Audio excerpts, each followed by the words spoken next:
What is happening? What is up? This is an educational video on SGPs. What does SGP stand for? Same game parlay. That's the first step. You have to know what we're even talking about, okay? Everybody's throwing around these acronyms and, they're talking about the VIG. They're talking about the SGP. They're talking about ATD. I don't know, all these things, all these acronyms, all right? But you have to know what they mean. So all this means SGP is same game parlay. So what we're going to do is I'm going to use the Monday night game as an example. Tomorrow night, we've got a game between the Baltimore Ravens and the Tampa Bay Buccaneers. SGPs are always more fun, in my opinion, when you have a higher scoring game, the potential for a higher scoring game, as we have here with the 48.5 total here. So you've got the Ravens at the Tampa Bay Bucks, all right? So what I like to do when I'm building out my SGPs is I like to take a look and try to game script this out. I'm not going to take 15 different things, close my eyes, pick them all, throw them at the board, and just throw some money in and hope they all come to fruition. Can that work? Sure, it's possible. Any given Sunday, right? Anything's possible. However, what I like to do is I like to come up with a narrative. I like to build out the story on what I think is going to happen. And I think it's easiest to talk about, and the best way to do this is with a real example. So let's look at this game. This game is played on October 21st, 2020, all right? So we've got the Ravens and the Bucks. So let's say you think that this is going to be a game where the Bucks jump out to an early lead at home and the Ravens are playing catch up, okay? So how does that happen? More than likely, you get something like maybe like a Mike Evans touchdown. Now I know he's banged up coming into this game. That's fine. Mike Evans or a Chris Godwin touchdown. Let's assume one of them scores the first touchdown. You can even get crazy and say, okay, I'm going to assume they score the first touchdown, and you could throw in a Mike Evans first touchdown. But for the sake of this, let's just keep it relatively simple. Let's say that Chris Godwin scores the touchdown, okay? Mike Evans is banged up in this game. He's come into this game less than 100%. Chris Godwin's been hot from the slot this year. Chris Godwin gets an early touchdown, okay? If that happens, and if they're playing with the lead, you have to assume Baker's having a decent game, right? But maybe we don't think he's going to get over 253 passing yards because he's playing with the lead. Let's just assume he gets 200 plus, okay? He gets 200 plus. And now let's take a look at Chris Godwin.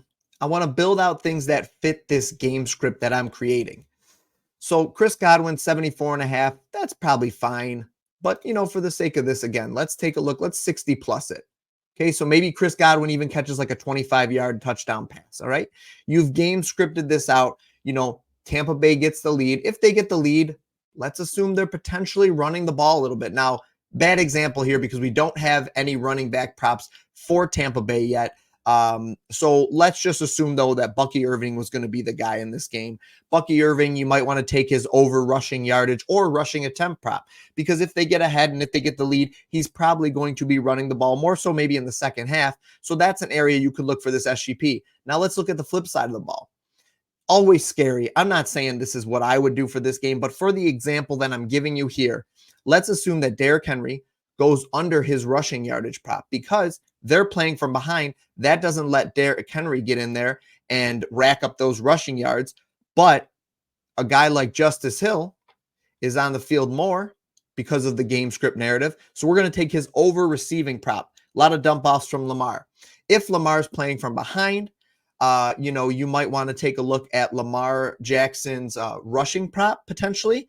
But let's just say that he's playing from behind. So I want to also throw in Zay Flowers over 60.5 receiving yards. And if Lamar's thrown from behind most of the game, maybe his passing yardage prop. Now, if you take a look at that right there, that is a plus 2,400 with a couple of things coming to fruition, but all of them highly correlated. But all of those highly correlated items, okay? They're all highly correlated. You've got the Chris Godwin touchdown from Baker Mayfield. Baker goes over a very casual 200 plus.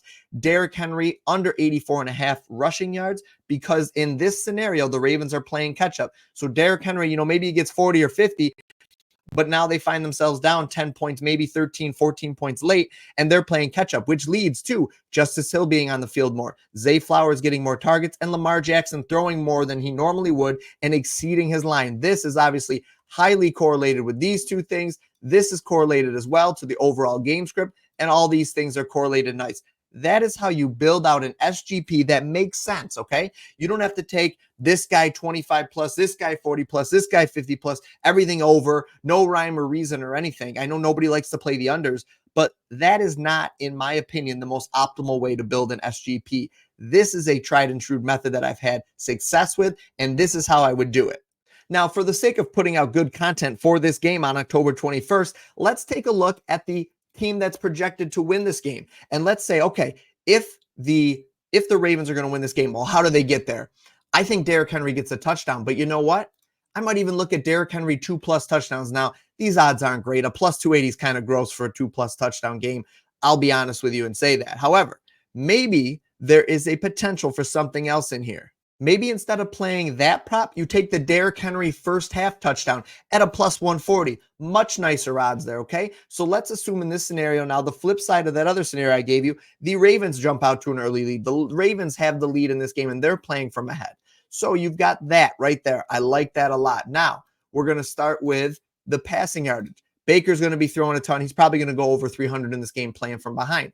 If he does that, well, how does he do it? Well, more than likely, he's pretty compact in his targets. They're going to go to Mike Evans. They're going to go to Chris Godwin. Let's assume that both these guys have a good game, all right? Both these guys exceed their prop.